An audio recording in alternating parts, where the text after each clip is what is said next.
Xbox On. Welcome to Xbox On, a podcast with one host about one console, the Xbox One. I am said host, Jesse DeRosa, and on today's episode, we're going to be talking about the latest news in Xbox for the week of July 10th, 2019, including when you can play the Gears 5 tech test before the game's launch, of course. Microsoft has patented a Nintendo Switch Joy-Con-like controller. Cuphead is getting an animated TV show. And I went to the Halo Outpost Discovery event, which just took place in Orlando last weekend. I'll be giving you my thoughts and reviews on that and much more news coming up.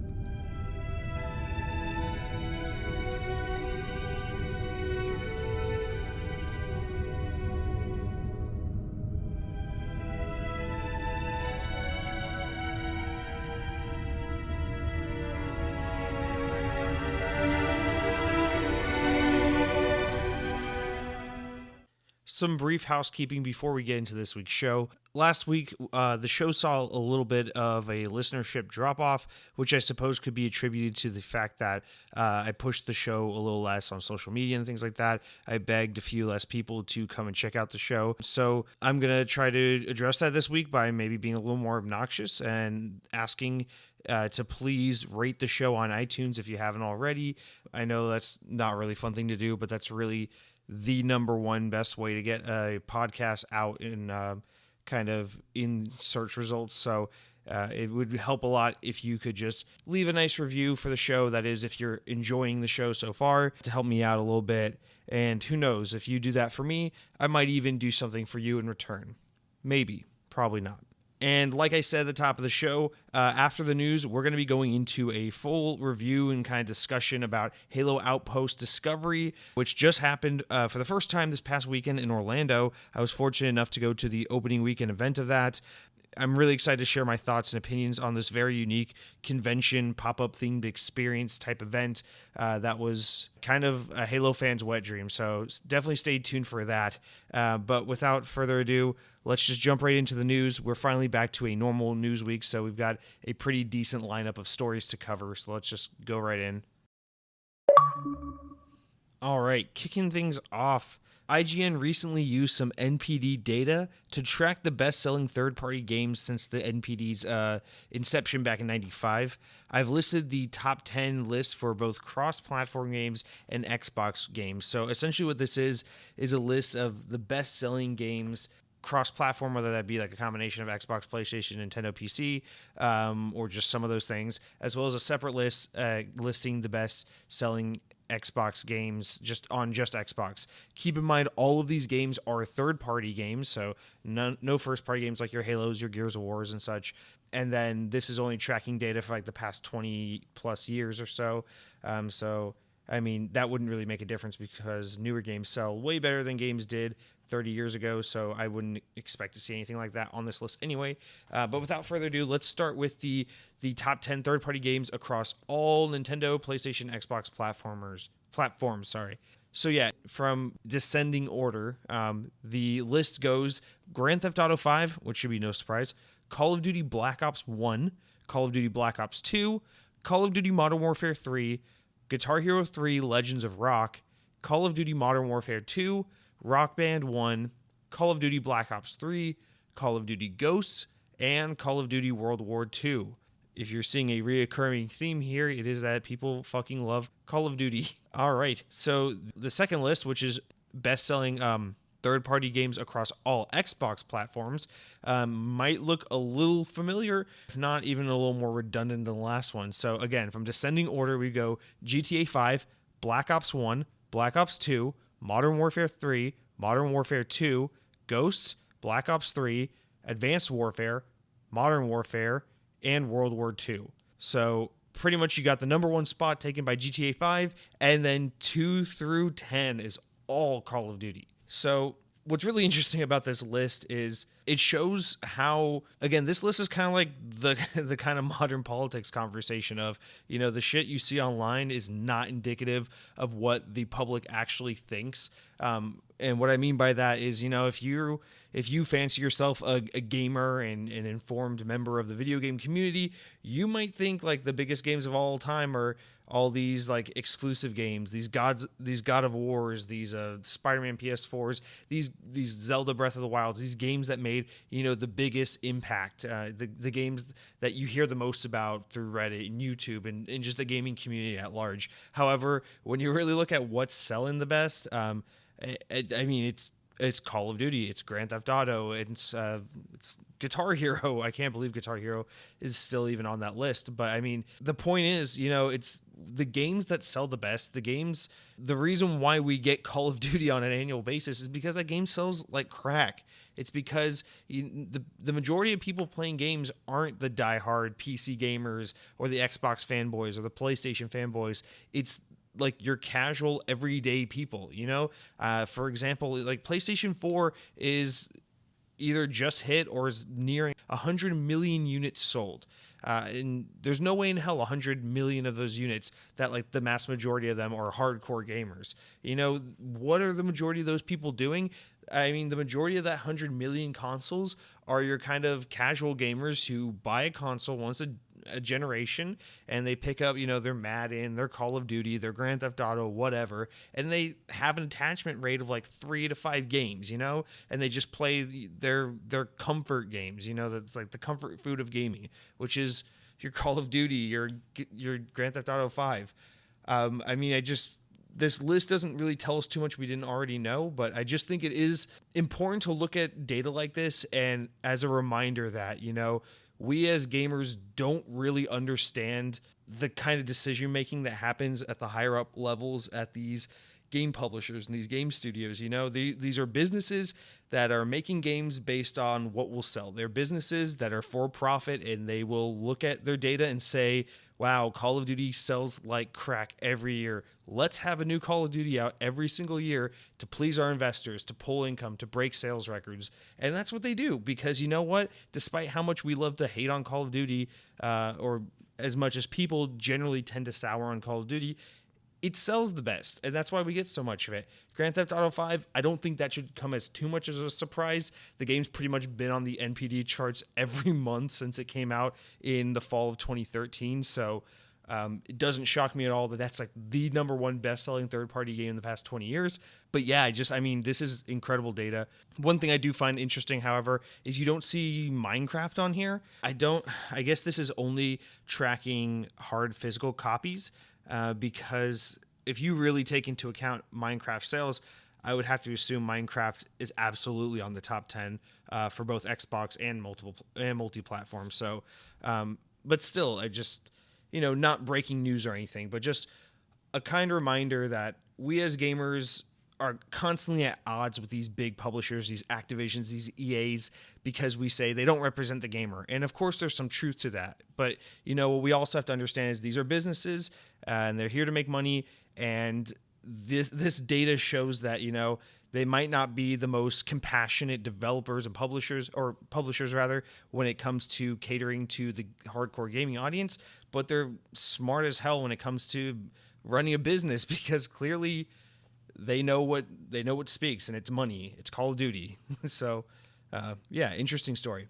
All right, our next story is the Batman Arkham games are being re-released in a collection coming out on Xbox One and PS4 this September. This story I'm reading from IGN.com.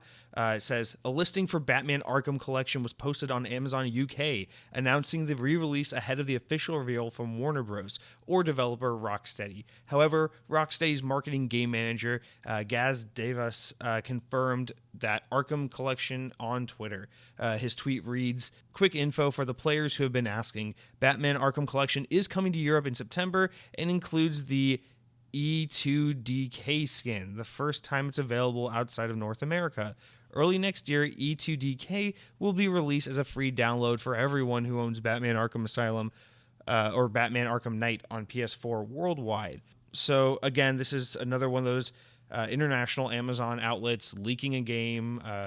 So I mean that's just par for the course these days. But so yeah, the Batman Arkham Collection is getting a re-release on Xbox One and PS4, and this is one of the most shameless cash grabs perhaps in recent history, just because, earlier in this generation, we saw a lot of these re-releases where it was, oh, look at this game from a couple years ago that was on PS3 that you probably didn't play. Let's remaster it, just re-release it on PS4 and kind of double dip into that market. And then as this generation's kind of evolved, we've seen these re-releases kind of become a little more sophisticated, where we have like these from the ground up remakes, these reimaginings of these classic games. And I'm talking about things like your Crash or your Spyro Reignited, your Crash Insane Trilogy, your Resident Evil 2 remake, Final Fantasy 7 remake, these kinds of things where it's more of an actual reimagining of these old games that really do breathe new life into these classic titles.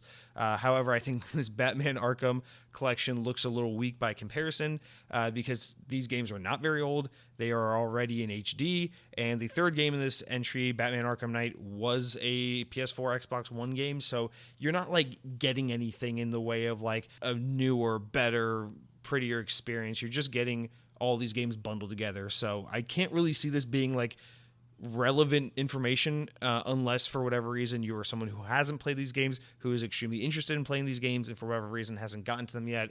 If that's you, then this might be appealing to you. Otherwise, this is just it seems like Warner Bros. Saying, shit, we don't have a lot of games coming out this year. Let's take these games that are have proven to do well and just throw them in a package and throw that out there. The only other thing I can think is perhaps they're trying to drum up a little bit of excitement in the Batman Arkham series by saying, hey, we've got another one in the pipeline. This is just kind of reminding the market about this series before we ramp up to announce a new one next year. Although that I don't see as likely, because Rocksteady has confirmed that they don't want to make another Batman Arkham game.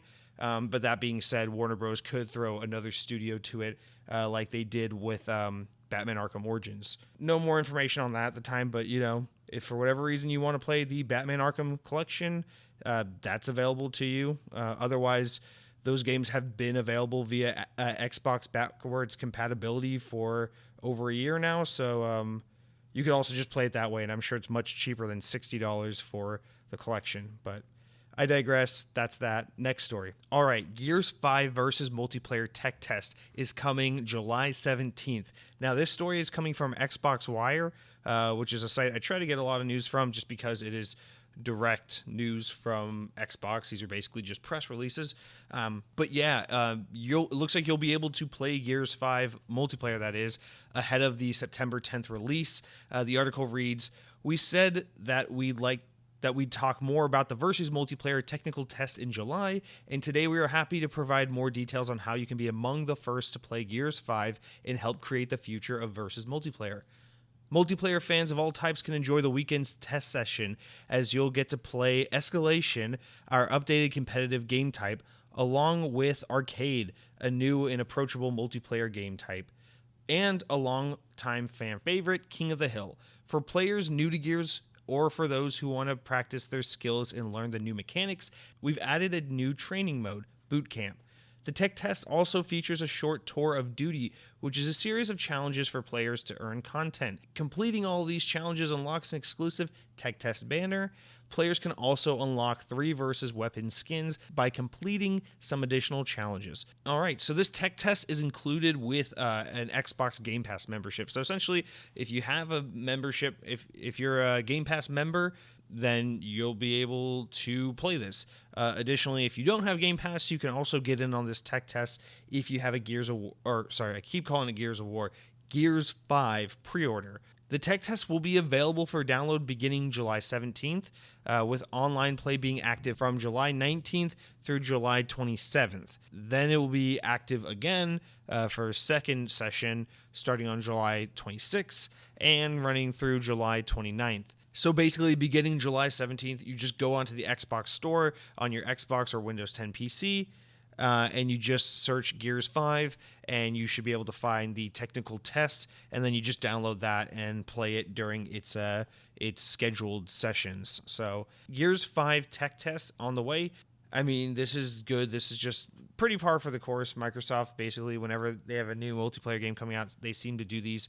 Halo 5 had a couple of these. It's a great way to satiate fans who are excited for the game, but most importantly, it's to stress test the servers and kind of make sure everything is good to go ahead of the game's official launch. So Gears of War 5, there's not much to analyze here. It's just we'll get to play it sooner rather than later. So stay excited and stay tuned for that one. All right, our next story. People Can Fly, the studio behind Bulletstorm, has said that they would love to give the game a second chance. They would love to be able to make a sequel to 2011's Bulletstorm. So this article comes from IGN. Actually, originally comes from Eurogamer, but I'm reading IGN's article on it. The CEO, Sebastian, oh my god, I'm going to butcher this. Wajius, I'm not going to try to pronounce it. Sebastian, the CEO of People Can Fly, said, quote, "We want this IP to have its second life. We're still not sure what this means, and obviously since it's our own IP, we own that IP, and the IP is known and has its fans, we would like to do something about it." He basically followed up this quote by saying that there are no immediate plans to come back to this IP and that the studio would love to come back to it at some point, but just at the moment, that's just not in the cards for them. People Can Fly, they're actually currently developing a game called Outriders, which was announced not too long ago. And then Bulletstorm's actually currently on its way to Nintendo Switch. So that series is getting some attention in that regard. But, you know, what's interesting about this is, one, I can't believe People Can Fly is still around. I can't believe they didn't go under. I'm happy to see they didn't go under. But it's just seeing their name, it's like, wow, that I remember that studio. I remember that game. I can't believe they're still sticking around. You know, Bulletstorm came out in 2011, and it seemed to have been met with like okay sales, okay reviews, but like it came and went, and it didn't really seem like it resonated with people to where like it had any staying power or really left like a memorable impact on the community. So, you know, Bulletstorm, I never played it. The only thing I ever heard about it from people I know who played it was that it was pretty decent, but it wasn't like a must play like game of the year kind of game. Not that that's what it needs to be either way. However, I just think it's interesting that, you know, not only can this studio survive all this time, I mean, I think they worked on they've worked on a handful of other games, including Gears of War Judgment, you know, in the years following Bulletstorm. So it's not like they just haven't done anything, but I find it interesting that they've stuck around all this time since Bulletstorm's release, and that they would even consider making a sequel to this game, knowing, you know, just how much more competitive this space in gaming is, you know, in 2019 and beyond versus where they were in 2011 when the first Bulletstorm even came out. It'd be pretty ballsy to make a sequel to Bulletstorm, and just because, you know, these days, it seems like people are willing to take risks on some smaller indie games, you know, these games that cost $10 to $20. But when it comes to like your big expensive games, people are looking for massive games that just offer tons and tons of playtime, or games that kind of are already proven by, you know, being sequels or being set in an IP or a universe that people are familiar with. So I think, you know, returning to Bulletstorm, I'm sure people would recognize the series. And that might help do something for it. I mean, I'm sure the game has its fans, but it would just be, I think, a huge risk to return to this. I think personally that People Can Fly are better off pursuing a new IP. Hopefully this new game they have in development, Outriders, does very well for them. But yeah, I mean, it's always kind of sad when you see, you know, a developer's interested in kind of returning to a previous entry. But what a story like this tells is that despite how much they may like to go back to that, they know it's probably not financially the soundest idea for them to do so, and that's probably why we haven't seen a sequel yet, as this game kind of approaches its 10-year mark. So, you know, I mean, if you're holding out hope, if you're a fan of Bulletstorm, I hope you get it. I hope the team can find a way to make a sequel work. I know that Gearbox published the remaster, the full clip edition remaster back in 2017 that had Duke Nukem in it.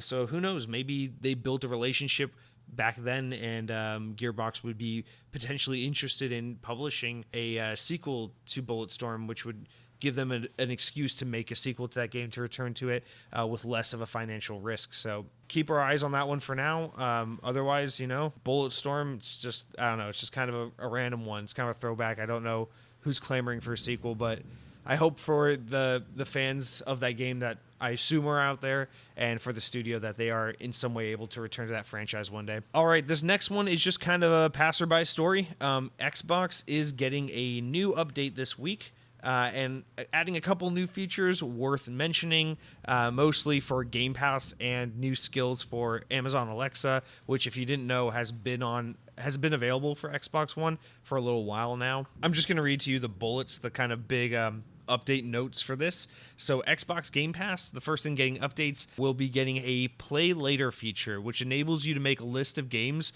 from your Game Pass catalog for you to come back to. Basically just a list of games that you're like, oh, I'm going to download them at some point and get to them at some point. Basically a backlog, which is a really great idea, but I know for people like me, that's just going to turn into a massive list that I will never tackle, and will just constantly mock me because I have a massive backlog of games I would love to get to, but in reality, I'll probably just go play more Halo 5. You'll also be able to manage this Play Later catalog, not only from the actual Xbox console itself, but also from the Game Pass mobile app, which is also pretty cool. So, another thing to kind of dick around with when you got your face shoved in your phone, because it's pretty much all we ever do these days. Additionally, Xbox skill for Alexa. So this new update feature is going to add more countries and new voice commands. So by more countries, if you need more language support for Alexa, don't worry, the Xbox skill for Alexa on Xbox One is going to start supporting Australian, Canadian, English, as well as French, German, Italian, Mexican, and Spanish. So you'll be able to set that up if you have country or language preferences for your Alexa app on Xbox. Additionally, for Alexa on Xbox, you'll be getting new voice commands. So you'll be able to ask Alexa new things like, Alexa, ask Xbox what's new on Game Pass. And then Alexa will be able to tell you a list of newer releases. You can also ask her things like, who's online? And she'll tell you about your friends that are online at the moment. You can ask her things like, what are my friends playing? And she'll scan your friends list. It's raining outside. You can also ask her things like, what are my friends playing? And she'll pull up a list of what people on your friends list are playing and read to you what's going on there. And then finally, you can also ask, Alexa, ask Xbox to pair my controller, which is pretty cool. Put your console into pairing mode so you can pair a controller to your console easier, which is actually a pretty useful feature because sometimes pairing can be like a little bit of a weird, finicky situation. So maybe this will be a more convenient way to do that. Either way, new Alexa features coming to Xbox, as well as some new language support, and of course that Play Later list for Game Pass. All right, and we've saved our biggest stories for last, so getting into our final bits of news. Cuphead, the popular 2D hand-drawn animated game from 2017, is getting a Netflix original TV show. In a joint statement announced from Netflix, King Features, and Cuphead developer Studio MDHR, an announcement was made on Tuesday that the wildly popular game will be getting its very own Netflix original TV show, aptly called The Cuphead Show. Like the game, Netflix's The Cuphead Show will feature 1930s-style animation. It will also be hand-drawn, though not entirely to paper this time, and not by Studio MDHR themselves, but instead by Netflix's own in-house animation studio. Quote, we are not going to be animating this ourselves because it would never be finished, Cuphead co-creator Chad Moldenhauer told IGN. The current goal is to stay as far away from computer-assisted puppeteering animation as possible, he added. The idea will still be that every frame is hand-drawn, but probably not on paper. It's going to be hand-drawn, but digitally. Quote, tradigital, he said, which is a really kind of cringy thing to say, but essentially this is kind of the break it aspect of this announcement for me, because as exciting as a Cuphead show sounds, as natural as the idea of a Cuphead animated TV show sounds, what really is the draw of Cuphead is the really beautiful hand-drawn style. So I mean, yes, it's going to be hand-drawn, but if it doesn't have that like perfect hand-drawn paper kind of Disney-esque, classic Disney-esque look to it, it's not really going to work for me. I'm sure it's going to look better than some of the other animated shows on Netflix, which look just very like paint by numbers, computer animated. But still, It's one of those things where a part of me wants to say I'm disappointed that it's not going to be exactly like the game animation-wise, but another part of me totally understands why that is. It's a painstaking process, and this, much like the quote read, would literally never get done if that's the route they chose. So I totally understand why they're doing it. And then ultimately, this is really one of those things where I can't really judge the art style until I've seen it myself, so there's that. Continuing on with the story, though, the show will follow Cuphead and Mugman on their adventures throughout Inkwell Isle. The press release describes it as, quote, a character-driven comedy that follows the unique misadventures of the impulsive Cuphead and his cautious but easily swayed brother, Mugman. Through their many misadventures across the surreal home of Inkwell Isle, they've always got one another's backs. IGN asked about the intent of the show's comedy, to which the Moldenhauer brothers, creators of the game, responded, quote, it's safe for kids, but written so that there are also things that adults can find funny and appeals to a wider audience. It's not a toddler show or a little kid's cartoon. It's safe to say that the showrunners are aiming for the same kind of vibe that the game hints at.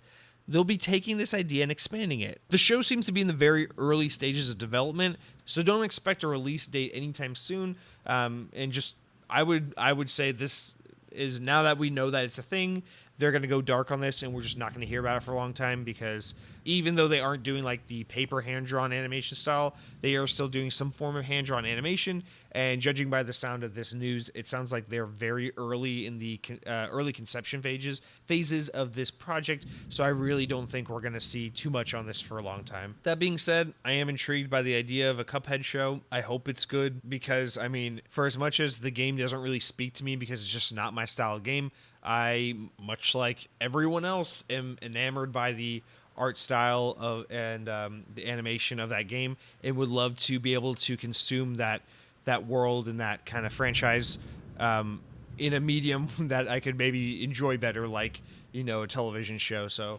here's hoping that the Cuphead show really pans out and turns into something special. All right, our final story of the week comes from Windows Latest, a site I'm not really familiar with, but they had a really interesting article that actually broke this morning, which is that Microsoft has patented a detachable controller for mobile and portable devices. So it looks like this patent was actually filed back in 2017, but it was actually published today. So we're just now learning about it. So Windows Latest found the patent and shared it. In the application's drawings and details, detail a removable controller for mobile/handheld devices such as smartphones, tablet computers, or portable game consoles. The article reads that Microsoft talked about two removable input modules that can be attached to a mobile device or touchscreen to provide input controls. The inventor says that the input modules can be removed, and it has been designed in such a way that it will obscure very little or none of the display area. Quote, the inputs are mapped to the software running on the touchscreen computing device, and where the touchscreen device is a peripheral for the computing device, the inputs are mapped to the software running on the computer's device. The detailed description of the patent reads, the detachable game controllers can be connected to the device directly or via wireless technologies. Subsequently, the module can be detached from the touchscreen device and stored until it is used by the next user, Microsoft explains. And basically this patent shows, like, I want to say kind of like a Joy-Con like controller, but it looks like two kind of like blockish panels that can like somehow magnetically attach onto this thing that can somehow be, you know, attached to this thing that can then plug into other devices, or that can go to the sides of it and to the sides of a device like a touchscreen, a smartphone or tablet. So while initially this patent sounds kind of like Microsoft making their own version of like Switch Joy-Cons, it actually looks like something that's meant more for like tablets and smartphones. And of course, this would be something we would expect to see for like Project xCloud, you know? So yeah, this is, I mean, who knows if this is a real thing or not. Microsoft is always R&Ding new hardware, so this could just be something that they are working on, something they're playing around with, but have no intention of releasing to the public. But that being said, you know, this absolutely looks like something that Microsoft might be working on for the release of Project xCloud. This would alleviate some of the cumbersome control issues that come with, you know, gaming on mobile, especially if you're attempting to stream a more technical like Xbox like game. So I mean, the controller seems to be kind of has all your standard Xbox functions, your ABXY, your 2 analog sticks, they're offset, standard D-pad, start and select buttons, or view and guide buttons as they call them. However, I mean, it looks like you could just use one of them because the Xbox button seems to be on each Joy-Con, if you will, or each side of the controller, which makes me think that there might be the ability to use each one kind of like in a Joy-Con fashion, where each person gets one side of the controller and you can play some more rudimentary classic style games like in a 2-player setup, as opposed to just combining them together to make one standard controller. It is important to note that the input modules are powered by a quote rechargeable power source, and that there's also a charging device which comprises a charging mechanism for charging input modules. So yeah, I mean, essentially this looks like Microsoft making something between like a Joy-Con and like one of those weird like touch display grips you can buy on Amazon for your iPhone, like if you're going to play like PUBG Mobile or something. And I mean, there's no way you can interpret this as anything other than a peripheral to make xCloud gaming on mobile touch devices more accessible. However, there is always the possibility that this has something to do with, the rumored Xbox Live and Game Pass coming to Nintendo Switch. Perhaps Xbox is somehow getting to work on their own hardware peripheral that will be compatible with Nintendo Switch. Judging by the patents, it doesn't look like this piece of hardware would be compatible with Nintendo Switch, but you never know. That it is a possibility. It doesn't look like it slides in with like the railings that click on like a Nintendo Switch. It looks more like it has like this clipping mechanism or perhaps magnetic mechanism, so probably not intended for Nintendo Switch in any way. Not that Nintendo Switch would really be in need of Xbox controller input, because Nintendo Switch really has all the button functionality of an Xbox controller, sans, actual triggers versus just ZL and ZR buttons. But yeah, I mean, this is interesting stuff. xCloud is imminent. It's happening, and Microsoft needs solutions to make gaming a little more elegant on a mobile device.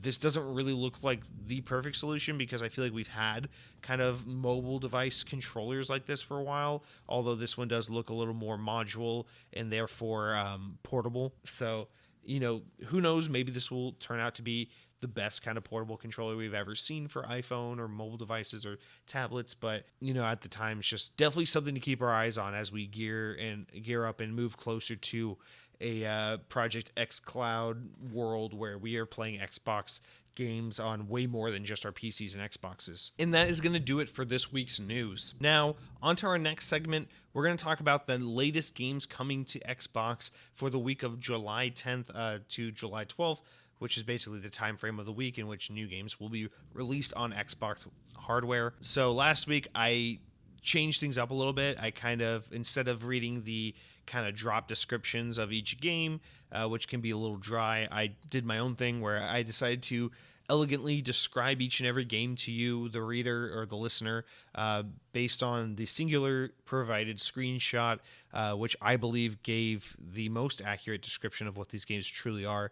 And so in keeping with that new segment from last week, I'm going to continue reading to you this week's latest games as told by these very vague and untelling screenshots. All right, our first game, Dougling's Invasion. This game comes out July 10th. So essentially what this game is back in the Club Penguin days, there were these little fuzzy pets you could have. Now, this game is a game where you take those little fuzzy pets from Club Penguin, you trap them in bubbles, very similar to Sonic, when you trap those little creatures in robot suits. But in this game, you're going to take guns and shoot these creatures out of the bubbles. So basically, you are enslaving them, and you're capturing them and kidnapping them, but then you're also going to save their lives by shooting them out of these bubble mechanisms that you've placed them in. So this is a lot like one of those like balloon games where like you shoot the balls at the blocks above and try to match 3 and things like that. Except in this game, what separates it from other match 3 games is that when you shoot the blocks and the bubbles, you're not just eliminating colors and matching up patterns, but you're actually taking the lives of these famed pets from Club Penguin. So it's really quite a tragic game, but I think at the end of it you'll see the kind of message about humanity and the worth and the value of one's life in comparison to another's, which is definitely what I think the game developers are getting at in this game. So definitely something worth checking out. if you are kind of a nihilist, if you're someone who really just sees the worst in mankind, because this is definitely a game that you need to have a bit of you need to be like ready to just see the worst in humanity when you play a game like this, because it just is that gruesome. So that is Doling's Invasion. Our second game is Soul Seraph. This also comes out July 10th. And what this game is a game where you play as a magical angel knight that shoots goblins. But unfortunately, there are monster piranhas that will try and attack you from under the sea. And now the reason why this is notable is because clearly this is a well, I mean, you've heard of like Metroid likes and like Castlevania likes, you know, the Metroidvania genre, if you will. This is a Kid Icarus like game. So they call a Icarusvania game. So you're basically like Pit. You can fly, you can shoot things with an arrow. But the twist to this game is that you're constantly evading piranhas because, as we all know, piranhas and angels just haven't ever gotten along from throughout history. And so it is your duty to basically shoot the goblins, you know, speak to the gods, fulfill your missions on behalf of your kingdom, but also avoid these dangerous piranhas that seem to have like weird meme faces on them. So, I mean, it's a very interesting game. This is actually a game I'm going to recommend to no one because it looks fucking stupid. But I mean, hey, if you're really into that, I'm not going to judge you. It's definitely a game worth playing if you don't like being judged. So definitely check that out. Soul Seraph, definitely check it out. It's probably the best game of the year anyway. Our next game is Grass Cutter, Mutated Lawns. Now, this game is actually a must-play game. Not only is it coming out July 10th, but it is also Xbox One X enhanced. Now, the reason why they had to Xbox One X enhance this game is because it's actually made in the Crossy Road engine. So it's that top-down isometric kind of blocky style looking game. But the thing people don't understand is that game is actually, that engine is actually really intensive, and the Xbox One isn't really powerful enough to handle a game like Crossy Roads, so they really needed to utilize the power of the Xbox One X in order to handle this Crossy Road-esque game. So what are you doing in this game? Are you crossing streets? Hell no. You're mowing lawns. But these lawns are very, very dirty. They are very untamed. They have very tall grass, and you will have to mow this grass. So swipe up to go up, down to go down, left to go left, and right. I don't know what right does, but essentially you'll be able to control the lawnmower in this isometric adventure where you will be attacking grass and fighting what appear to be monstrous hedges. So, I mean, this game is definitely, I mean, it doesn't show a rating, but I would assume it's at least like T, if not mature rated, because you will be like destroying grass. You will be mowing the hell out of grass. And the reason why, I mean, that's suggestive or that's violent is because we all know what grass is an innuendo for. So, I mean, I think it's clever. Yes, it's funny, but this is just very inappropriate to be making in such a lighthearted animated style. I think you're going to confuse a lot of children by releasing this game in this fashion. But regardless, I mean, gameplay wise, I can't really recommend a game like this to anyone because it's nonsense. But if you are looking for a game that justifies the $500 purchase of the Xbox One X, then I will recommend this game because judging by the fact that it is made in the Crossy Roads engine, I mean, this is a fucking powerful game. It's gonna make Cyberpunk look like shit, basically. Like, I don't know what to tell you. So you're gonna have to play this game if you want to see what your Xbox One X can really do. Otherwise, you know, I wouldn't really bother checking it out. It probably won't. Your standard Xbox One or One S probably won't be able to handle it anyway. The next game we've got is coming out on July 11th. It is Blazing Chrome. Now, this game actually looks kind of badass. It looks kind of like a Contra meets like an industrial kind of steampunk, not really steampunk, but like cyber future kind of world. This game looks really cool. Yeah, it looks pretty much like a futuristic sequel to Contra.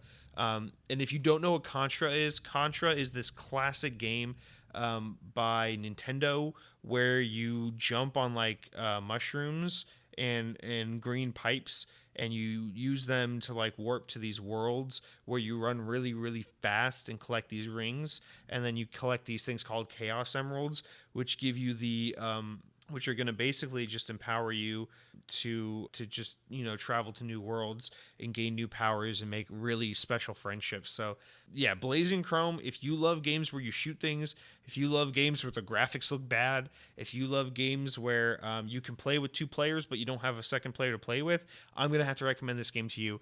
And judging by the looks of it, you should have no problem running this on your standard Xbox One, so that's a huge plus. Our next game comes out on July 12th. It is called Agelos. I'm assuming I'm pronouncing that right. It's Aggelos. Agelos. This is like kind of a bit style, anime art style. So in this game, you definitely have health bars like Zelda. You also have power bars, or like kind of a shooting whatever bar, kind of like the health bar from Mega Man. And then you also have another bar that shows green health.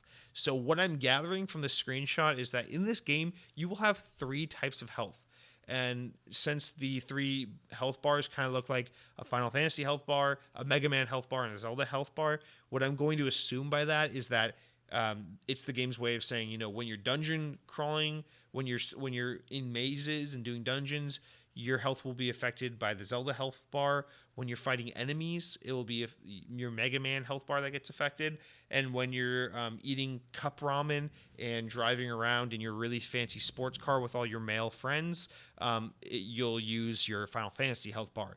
You also get experience points, which is really important in this game, because judging by the picture, it looks like you will fight anime green dragons, and if there's anything Japanese gaming culture has taught us, it's that, you know, fighting dragons and proving your worth and your strength as a male is just a very important part of life, and it is where you gain the most of your experience, not just in video games but in real life when you're really fighting dragons. So this game is definitely a game I'm going to recommend to people who have any intention of ever visiting the wonderful cultured country of Japan.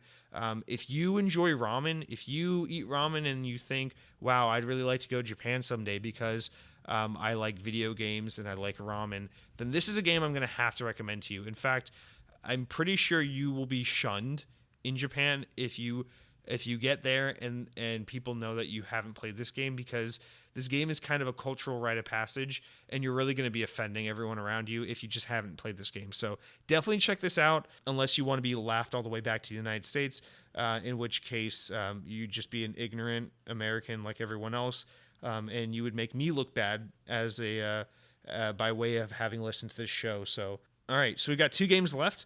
Redeemer Enchanted Edition, which I'm not going to spend too much time on because this is a game where it looks like one man punches another man, and I don't condone violence, so fuck that game. It's coming out July 12th, though. I highly recommend it. It runs best on PS4 because it's getting totally like exclusive day 1 DLC where you'll be able to punch with your left hand. So, I mean, if you like left-hand punches, which are definitely like about as powerful as right-hand punches, I'd recommend the PS4 version. Otherwise, the Xbox version is not going to work very well for you because if someone breaks your Xbox controller, you won't be able to play the game at all. And then the last one we've got here is Streets of Rogue. No, I didn't say Streets of Rage. I said Streets of Rogue. What that means is in this game, you play as some bald 8-bit character who is for some reason larger than all the other characters in the game. I am assuming the reason why your character is so much larger than all the other tiny characters in the game is because you're taking performance-enhancing drugs. So again, I'm going to have to give this game an M rating. I don't know the rating, but it should absolutely get an M rating. Now, it is important to note this game is absolutely like an 8-bit style game, like a true 8-bit style game. However, the description reads that it is Xbox One X enhanced. So again, I'm going to go ahead and say 8-bit. Let's see. The Xbox is called, the current generation of Xbox hardware is called the Xbox One. This game is in an 8-bit style. I mean, last time I fucking checked, the Xbox One can only handle 1 bit. So this game being 8-bit, I mean, you'll be lucky if the Xbox One X enhancements allow you to even handle this game, because I mean, just my standard Xbox One can only handle 1 bit, so I don't know how you're gonna get 8 bits out of this game. But I mean, good luck to you. I mean, this game just looks like a technical marvel. Honest to God, I mean, it's a masterpiece. Without having played it, I can already tell you at least better than Stardew Valley and Undertale, which are my favorite games of all time right now. I still play them every night, other than Animal Crossing and Sims 4. Like, those are my favorite games of all time right now. So, like, I'm definitely going to have to recommend this game to everyone.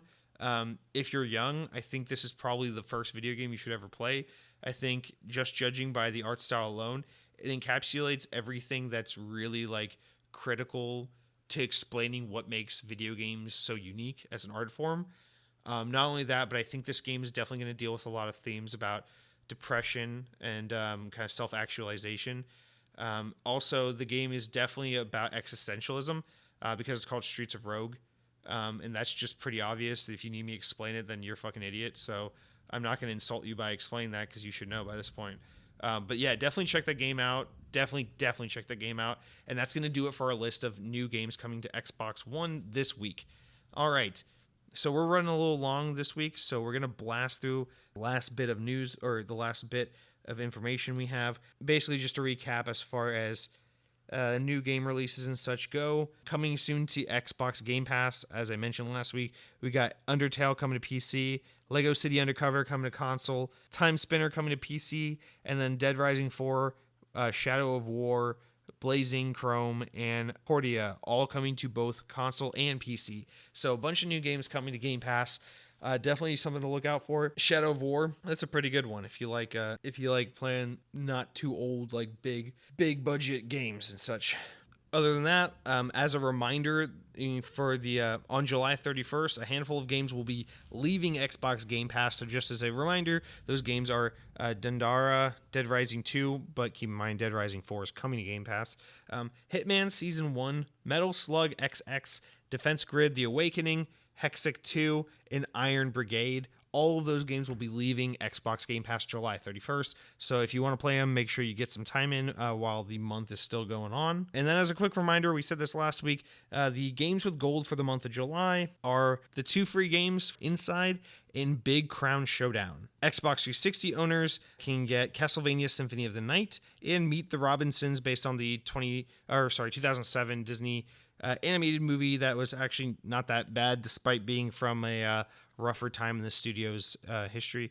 Castlevania will be available from July 1st through 15th, while Meet the Robinsons will be available all month long. And then Inside will be available all month long, while Big Crown Showdown will only be available from July 16th to August 15th. So just a reminder for that. And then lastly, the Game Pass Spotlight game for this week. The game I'm going to recommend for you check out on Game Pass this week is called Darksiders War Mastered Edition. Now, you may have heard of Darksiders. It kind of has like middling amount of like success, or at least I feel like it does.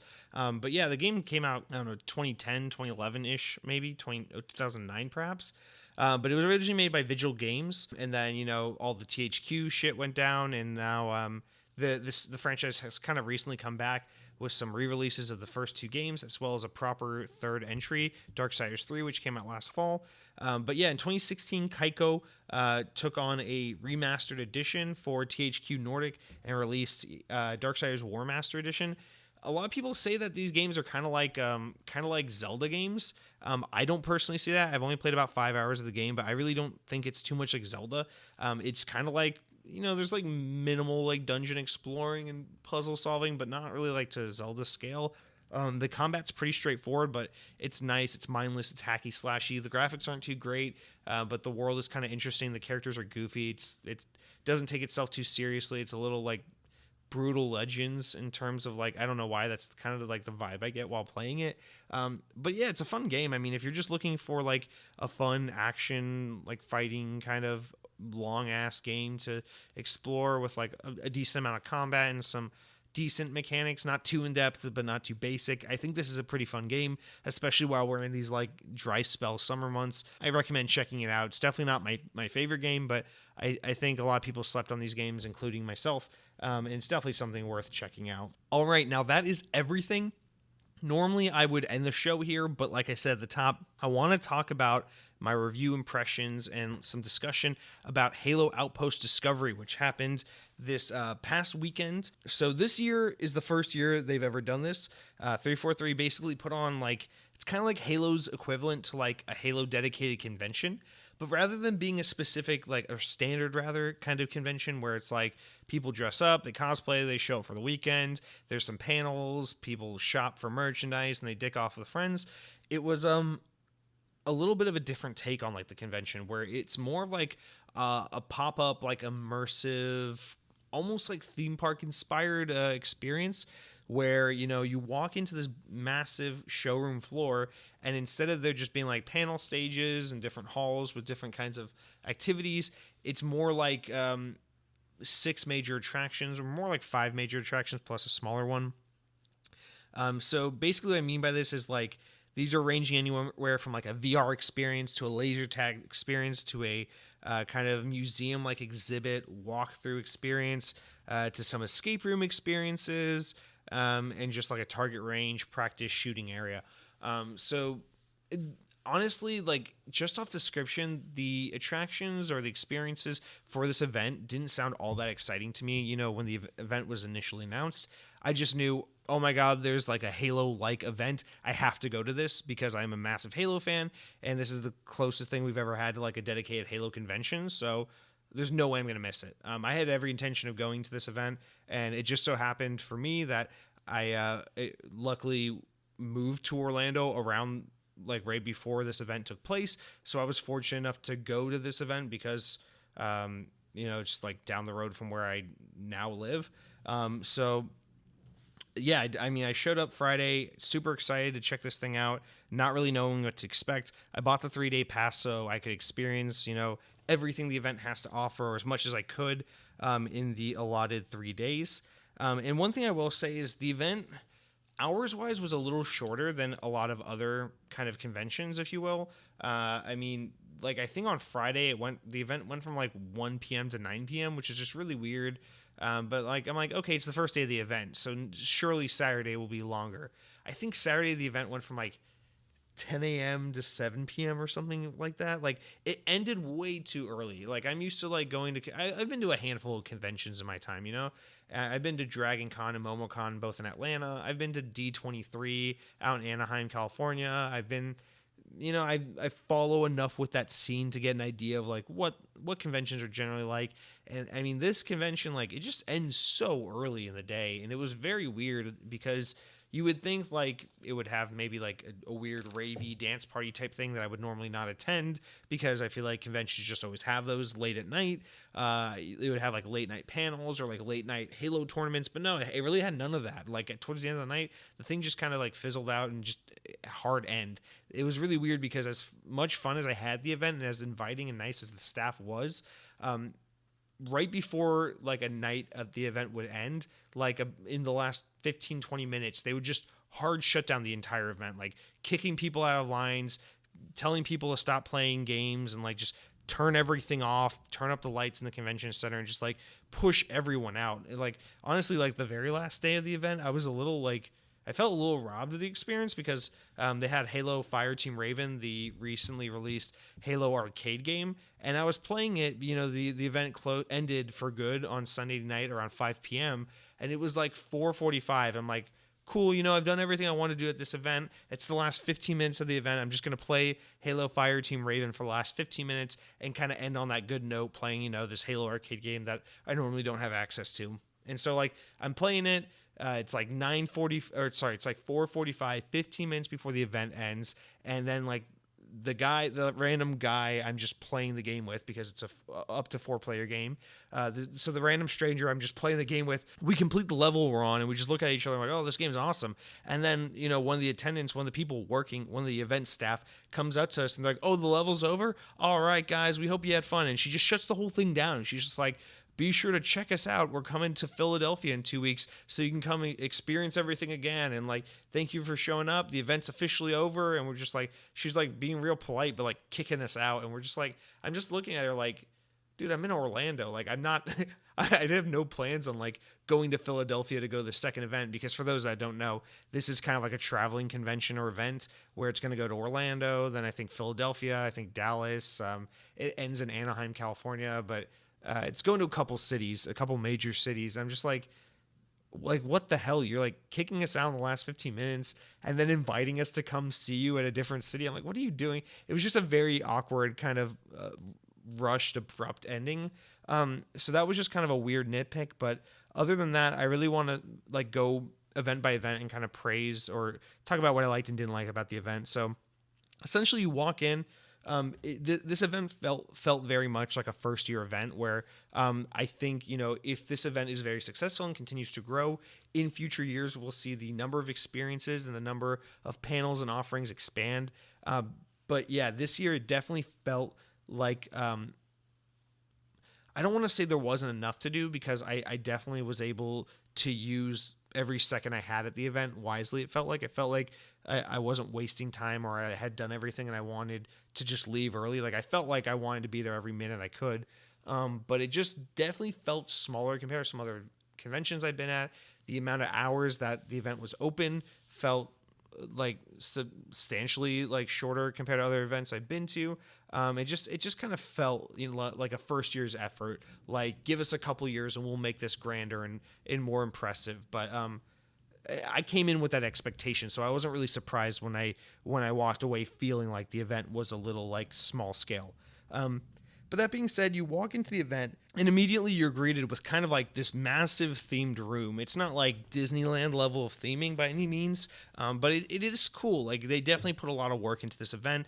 The first thing you see when you walk in is kind of this like museum exhibit where it has like all these walls with all this artwork explaining like the history of the foundation of the UNSC and like the discovery of slip space technology and how that propelled humankind into the future, where we colonized different planets, and then it came in contact with the Covenant, and kind of just like the rise, like the fall of Reach and the rise of the Master Chief and the Covenant War, and just it's like this awesome museum exhibit with these excellent like real life recreations of like Master Chief in an elite Covenant and a warthog that you can like just take pictures of and check out, and everything's really cool. If you're a Halo fan, this is definitely something you want to check out. It's just super fun to like nerd out over this and to just kind of like explore the lore of the Halo universe and like gawk over these really impressive recreations of these characters and these machines and these things from the game that we recognize and we love so much.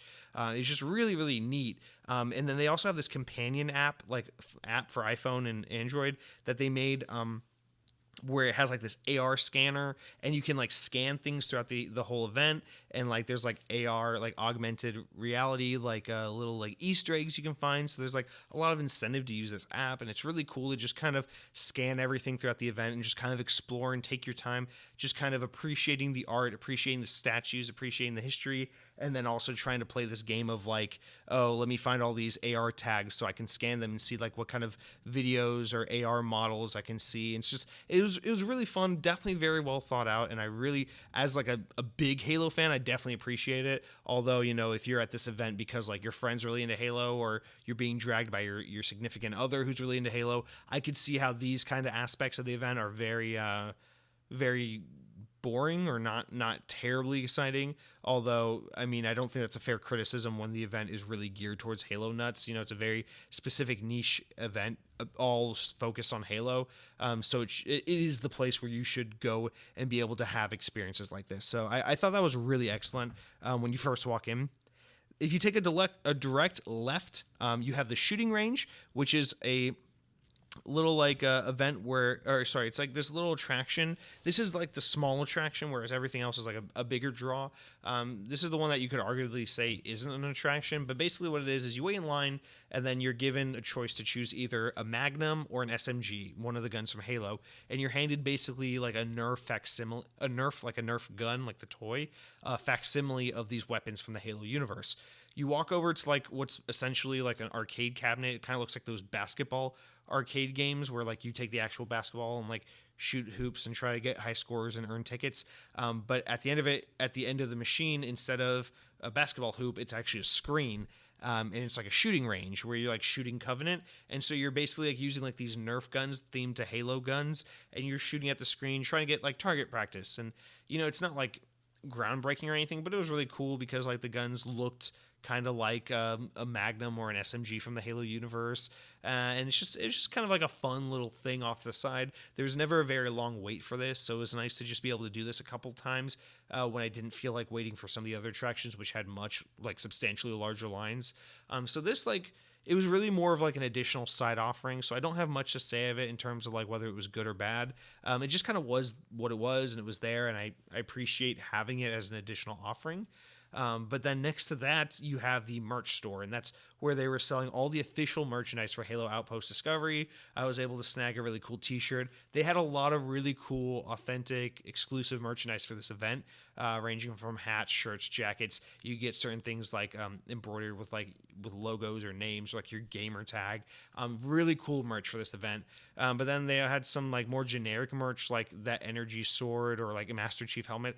But they're like the kinds that you get at like a Halloween store you get on Amazon. They weren't like exclusive versions of these props just for the event. But that didn't stop people from buying them, because I swear like 1 in 3 people bought this Master Chief helmet that I've seen in Halloween stores for years. But I mean, more power to them. They sold that thing like crazy. The merchandise overall was pretty solid. I think I already said I got a pretty cool t-shirt that I'm happy with. So merch offering, solid. I was glad as a Halo fan that I was able to get like some cool memorabilia from the event. And then now I'll get into the attraction. So basically in the dead center of the entire experience is this attraction called The Ring.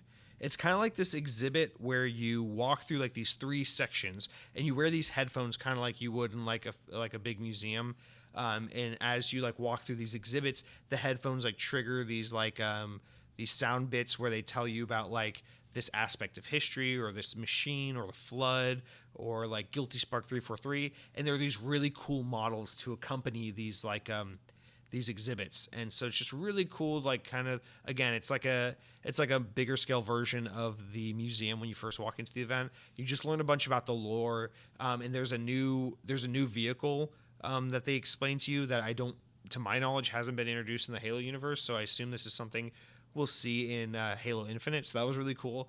And then at the end of this event, after you get to like see what an actual like flood would look like, and you get to see like this model of 343 Guilty Spark, and you get to see like just all this really cool stuff, you're brought into like this dome room where there's like this projected 360-degree dome video, and they play like this video overviewing like what a Halo ring is, and kind of exploring like the life form that exists on it and kind of the natural landscapes of a Halo ring. It's super freaking cool. And I swear to God, I think the video footage they use is like B-roll footage from like Halo Infinite in engine or something, because I've never seen anything like this. And it really looked like, it felt like the video felt like reminiscent of like that Halo Infinite trailer from E3 2018. And they were very strict about no photography, no filming inside the dome, which leads me to believe that there's something Halo Infinite related in there, which is just really cool. But either way, the dome experience was really neat. Again, it was one of those things like, as a Halo nerd, it was just fun to geek out and really appreciate the whole experience, and to just kind of be immersed in the Halo universe and to pretend all that was real and that you were really surrounded by it. But my big gripe was with this, which is this was the first attraction I experienced. I experienced this the day the event started, and I waited in line for 2.5 hours to do this. So I went to the event alone. I basically just read a book the whole time I was in line. I was actually reading through one of the Halo books, so it was kind of nice. You know, while I was waiting for these attractions, I'm reading this Halo book. It all felt cohesive. It all felt themed and kind of in character. So it didn't bug me too much. And also, as someone who like frequents theme parks a lot, long waits, I feel like I'm somewhat immune to them because I'm just so used to them that they don't bug me as much as the average, guest. But when I really think about it, these wait times were absurd. And again, I know this was a new first-time event, so I expect there to be some hiccups. I don't expect things to go off smoothly. But the wait time for this attraction was absurd. And people were really complaining about it. And when I looked at Reddit, it seemed like people were really not pleased with what this experience was when compared to how long they waited to experience it. So that's a huge issue. But I'm hoping this is something they can kind of figure out with crowd control management throughout the course of the rest of this event as it travels to the next city and the next city. And then, of course, the only like long-term fix I could really see for addressing this would be if next year they had more offerings, more attractions, more panels, and more experiences to kind of disperse the crowds a little more so that the few attractions they have wouldn't have such massive lines. I mean, the wait times for all these attractions, as I would learn after experiencing this ring attraction, is that everything just had a very long wait. So after the ring, I went over to the Pelican experience, which is basically like this cargo ship. I waited in line for an hour and a half. You put in this cargo ship. It's kind of like themed like the interior of a Pelican. And then this Sarge like comes in and runs you through like what you're going to be doing. Essentially, it's like a baby's first escape room. You're given, like, you go up to this panel and you have all these buttons and knobs and switches, and like the Pelican's like having an emergency landing and you're listening to the instructions, trying to react, adjust the switches and turn the knobs just so that you pass the mission. The guy running the experience told us that not many people succeeded and passed the mission, and me and my group of 6 people, I think it was, failed our mission. So we were one of the many groups that didn't succeed. But honestly, as far as this event goes, again, waited a really long time to do it. I didn't mind quite so much. I was happy to just enjoy my book and to wait in line. And if you're going to wait in line, I'm happy for it to be inside a nice air-conditioned convention and not outside in the Florida heat at like a Disney theme park. So whatever, I was totally okay with it. But I could tell guests were really unhappy with what the attraction was compared to how long they waited for it. And I think that's a really valid argument because the attraction wasn't super impressive. I just enjoyed it because the interior was themed like a Pelican. I like Halo, and I didn't have super high expectations for what they were going to create with this attraction. And I think that's kind of the common theme with my experience was I was impressed or I had a good time because I really didn't have super high expectations for what these attractions were going to be. And so I overall, I was just fine on the Pelican experience. It was a little underwhelming, but it was a fun experience to kind of get to be inside the interior of a Pelican, and working together with that random group of people I was paired with was just fun and chaotic. So I had a good time, but I could definitely see how people would be disappointed or underwhelmed by this experience. So by this time, I had spent so much of my day waiting in line for merch and these 2 experiences, and just by kind of scoping out the convention, that I didn't really have time to do much else. So I spent the remainder of my the 3 hours remaining in the day waiting in line to do the VR experience they called the Training Grounds. Now, I knew this was one of the bigger attractions, and I was trying to save the nicer, bigger attractions for last so I could enjoy them the most. I was not prepared for how good this experience was going to be. Now, to preface again, I waited about an hour and a half in line, and this was towards the end of the day when the crowds had died down, so I know people were waiting 2 to 3 hours for this thing. But I gotta say, it was worth it. I have no regrets about waiting in line for this attraction. When you look at it, you just see a bunch of people with HTC Vives on, running around looking stupid on like this little block, this little like battlefield, like sectioned off arena they had. It looked really goofy and pathetic. But when you actually experience it, this attraction was incredible. So you're given an HTC Vive with those tracking controller things, and you're given like this backpack which like senses your motion. So this is like a very full-fledged, fully realized immersive VR experience where it's 2 teams, 3v3, red versus blue, classic Halo multiplayer, and you're basically put on each side of the map, and then these like artificial barricades come up and kind of like add cover to the map, and you have to kind of walk around this field traversing like these barricades and eliminate the other team players. You're given a plasma pistol to fight with, and it's just putting on the VR headset. I don't have too much experience using like high quality VR, so this is very new to me for the most part, but like it just looks so goofy and looks so half-assed when you're online. But then the second you put on that VR headset and they boot up the game and you're put in that VR world, like immediately you're in Valhalla from Halo Reach, and you're there and you look like a Spartan and you see other Spartans and you have this plasma pistol, and it just feels so natural shooting it. It feels just like you're living like a real Halo experience. And I know that sounds so corny, but this was an incredible experience. I was blown away by how fun this was, how immersive this was. Like almost instantly my brain forgot that I was in this convention center in front of a public crowd with this VR headset, walking around looking like an idiot, pointing a controller at other people shooting. But through the screen of my headset, I was transported to this Halo map, and it just felt so incredibly like immersive, and it was so much fun. I mean, it was just really, really incredible. And I really hope this is something 343 releases as a standalone purchase or download for HTC Vive, because honestly, I would buy an HTC Vive just to be able to play this at home. It was really freaking cool, and I can't stress enough, if you attend this event, you have to experience the VR. I don't care if the wait is 2 or 3 hours, you have to experience this. It is really, really incredible. So that was absolutely worth the wait. So by the time I finished with that, the day was pretty much over. I didn't have much time to do much else.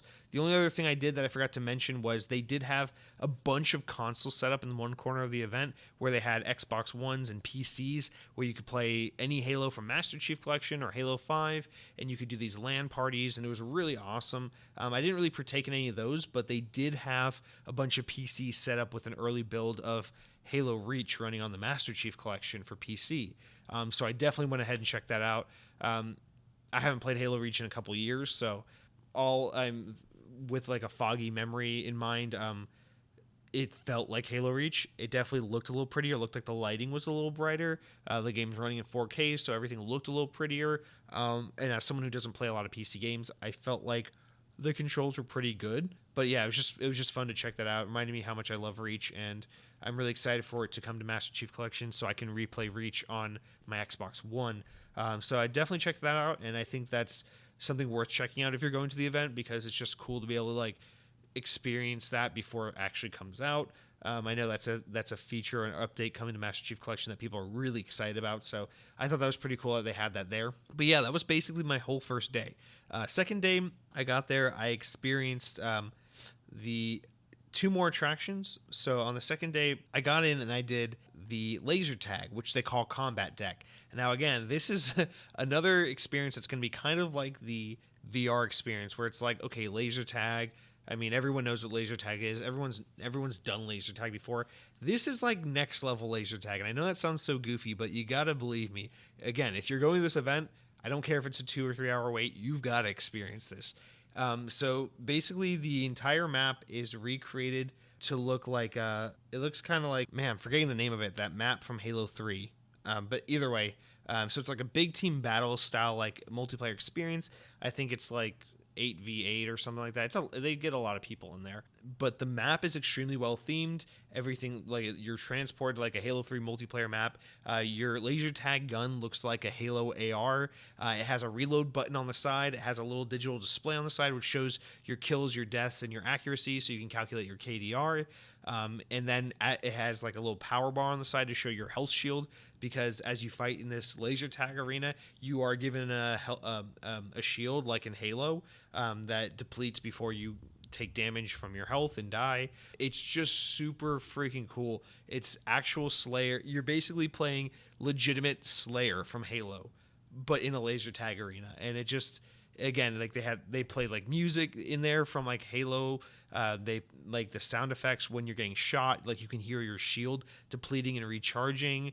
And then like when you go back to respawn, you go back to your base, you point your gun up to the light, and then it respawns you back into the map and it plays the classic Halo respawn sound. It's so cool. It's just, again, it's one of those things like the accuracy, the shooting feels so right. You actually get a reticle. So if you look into the gun's scope, you get a little red dot sight, which makes aiming and shooting way easier and way more like tactile, I guess, for laser tag. You know, it was such a cool experience. I highly recommend this. Honestly, the combination of the laser tag and the VR experience alone are absolutely worth the price of admission. I think getting to experience, if all you do is go to Halo Outpost Discovery and experience those 2 things, I think it's worth the money alone. It was so incredibly fun, especially if you're just a diehard Halo fan. I mean, I had an absolute blast. Waited about an hour and a half to experience it, but it was absolutely worth it. Now, the final attraction is the Covenant Escape Room. This is the only one I'll say is straight up just not good. Basically, it's another one of those like cargo ships, kind of like the Pelican experience. You get in there, it's a rudimentary escape room. You go through like these 3 rooms of puzzles, and if you don't solve the puzzles in like within 2 minutes, the computer room like AI just overrides the whole thing and completes it for you. And these puzzles are really goofy, up to the point where like the last puzzle is essentially like you plug these shapes into like a hole in the wall, and then the door just opens and the attendant's like, all right, you're done, come on out. And it's just the only redeeming quality of this experience I can think of is that the interior of the ship is pretty cool. It looks like, you're in a Covenant ship. It's painted and designed well, so that's neat. But the actual experience itself is just laughably bad. It is the only one of these experiences I think is like genuinely like a total failure, a total miss. Like, I'm glad I experienced it just because I wanted to experience everything the event had to offer, so I don't regret doing it in that regard. But if you're someone who doesn't feel compelled to do everything there, if you're someone who feels like, if I just do all the things that people say are really awesome and I miss all the attractions that people aren't hot on, then I'll still feel good. Then I'm telling you right now, you can just skip this one because it's pretty weak. But that's the only one I was really down on. Everything else ranged from like kind of cool to pretty cool to mind blowing, like the VR and the laser tag. So luckily I was able to do the laser tag a second time before the weekend ended. So that was excellent. But yeah, that was pretty much the extent of it. There's also like kind of a dealer section where they have like third party like vendors selling things. They had Mega Blocks there. They had, like I said, the arcade cabinets of Fireteam Raven, so you could play the arcade game. They had some miscellaneous, vendors selling some things. So it's just like, like I said, it felt very much like a first year's attempt at an event. Like, if this is successful and they do it again next year, I expect that the event will grow drastically, both in like offerings and attendance. So I try to keep that in mind. Now, the last thing I'll mention about the event is in the companion app available, there are like this set of like achievements and rewards. When you set up your event ticket to the app, it assigns you a Spartan in like a gamer tag, and then you're given like this profile where you unlock achievements for like experiencing the attractions or performing well in certain attractions and scanning hidden QR codes throughout the event that you gotta look for. So it really incentivizes you to rewrite things, to do your best, perform your best in these attractions, and to explore the event space, which I think is really cool. And then that was kind of rewarded with, as you unlock these scans, you were able to go up to the information desk and redeem them for like actual prizes, which were these like Halo dog tags. I was able to get a couple of them, but the app was a little shaky. It's definitely a 1.0 release that was having some issues. So I wasn't able to find everything and scan everything properly, but I was able to, gain some level ups and experience points and redeem for a couple of dog tag collectibles. So I thought that was a really fun, like, little addition, especially if it's like, if you're at a point where it's like, oh, we've done most of the experiences or the lines are too long. This really offers another thing for people to do where they can just kind of wander around and explore the event and feel incentivized to do these things because they can get these little prizes, which I think is just really, really cool. Yeah, there were some technical difficulties. Some of the QR codes weren't scanning properly. The app was kind of finicky and slow. But again, it's like one of those things where it's like, first weekend, first event, the app's in 1.0.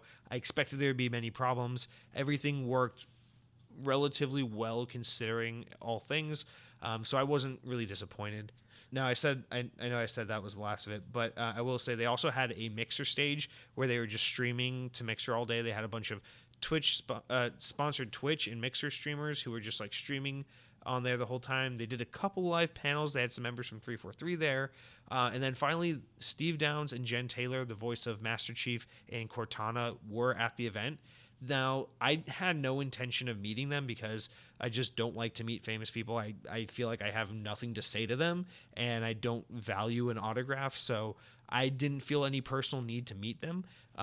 But from what I saw on Reddit, the entire process of waiting to meet these people was an entire shit show. People were showing up in line an hour, 2 hours before the signings were supposed to take place, and then the event staff would come in the last minute and say, all right, we're handing out raffle tickets to see who gets to meet them because this is well at capacity, and people who were waiting in line for hours were denied the opportunity to meet these actors and get their signings, basically because of this arbitrary raffling system. The lines for these meet and greets were incredibly long, and the event staff, from what I understand, didn't handle it all too well. They weren't aggressive or mean to the crowds, but they were just definitely didn't handle it as it was supposed to be handled in terms of logistics, and there was a lot of backlash for it. I mean, if you go on Reddit, if you go to the Halo Reddit page, there's a lot of people still complaining about this. It was definitely, unfortunately, a major sour note that left a bad impression on a lot of people who attended the event, which, again, it's just really quite unfair because the event was really special otherwise. And I hate that, this is how a lot of people are going to remember it. But yeah, that totally happened, and it's just something worth mentioning.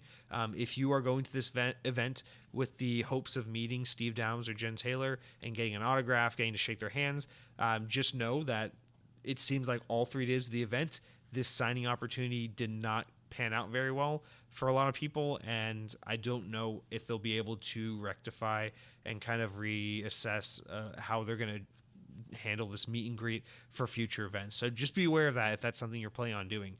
But otherwise, aside from that, which didn't really affect me at all because I had no intentions of meeting them, I would say the event was successful. I walked away at the end of that event feeling like I got to do everything I wanted to do.